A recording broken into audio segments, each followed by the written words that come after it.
Bonjour Jean-Luc. Bonjour. Tu viens à Iron Biker en scooter. Alors qu'est-ce qui te motive? Alors je viens pas en scooter, hein. Je viens en camionnette avec le scooter dedans. Ce qui me motive, c'est que j'habite pas loin, j'habite en Essonne. Et il existe des courses qui sont réservées aux scooters classiques, des courses d'endurance, des petites courses de vitesse et surtout des grosses endurances. Et donc pour nous, Iron Biker, c'est l'occasion de tester les moteurs sur grand circuit. Voilà. D'accord. Alors ça fait combien de temps que tu viens là, chez nous? J'ai fait tous les Iron Biker depuis le début. Et tu tournes sur quelle machine?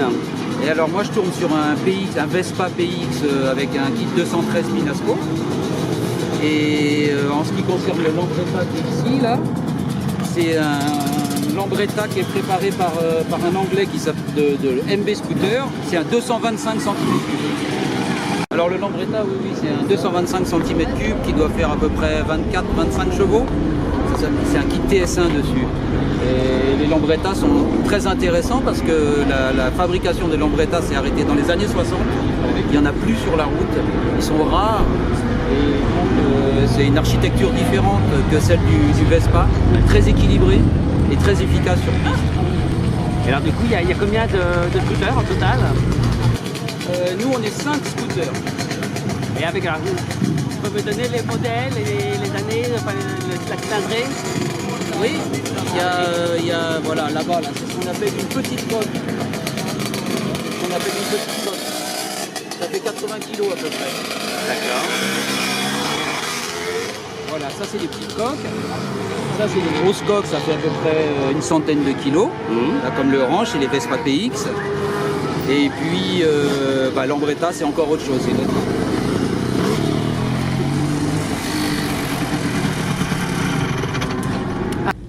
Qu'est-ce qui te motive pour venir ici pour tourner? C'est quoi le fait d'essayer les scooters, tu disais? Oui, voilà, c'est pas loin de chez nous. Le circuit Carole, je le connais depuis quasiment les débuts du circuit. Et c'est un circuit sécurisant, qui est assez long pour nous, qui nous permet de tester les moteurs. Et puis c'est intéressant dans la mesure où on est confronté un petit peu aux motos aussi. Ça fait toujours un petit peu de spectacle, c'est sympa. Et là tu parles de tester les moteurs parce que toi tu prépares des moteurs, des choses comme ça? Alors non, nous on fait des endurances qui sont réservées aux scooters classiques. D'accord. Donc on teste la mécanique ici à Carole. Et alors ce que je vois c'est que sur la piste, quand tu dis tester, vous y allez vraiment là, vous n'êtes pas à l'économie non plus de la machine. Là on essaye de se mettre en configuration course un petit peu pour voir un petit peu si les préparations moteurs, si les moteurs marchent.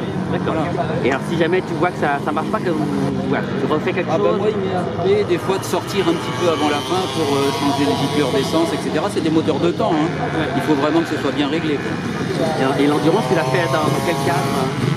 Et ben l'endurance, en France, il y a 2 courses dans l'année, dont une sur le circuit club de Manicourt qui fait 2,5 km, une endurance de 10 heures qui est très très fréquentée. Et je fais principalement celle-là, mais quelquefois on va même courir en Espagne. Comment s'appelle le club qui va à Manicourt là? Tu vas à titre personnel? Alors Manicourt, pour nous, ça se passe sur le circuit club, pas sur le circuit de Grand Prix. Ouais, okay. Mais c'est un long circuit quand même. On l'avait fait. Ouais, pour les scooters, ça fait un peu comme dans les années 70. Ouais, je disais, ça fait un peu comme dans les années 70. C'est décontracté, les gens ils se filent un petit coup de main entre eux, on mange ensemble le soir, etc. Mais la moto, c'est un peu différent évidemment, puisque c'est plus cher, ouais. Et c'est du plus haut niveau matériel, etc. Donc c'est aussi des pilotes, certains espèrent faire carrière, donc c'est plus pointu, plus cher, et évidemment l'ambiance s'en ressent. Ah ouais, ok.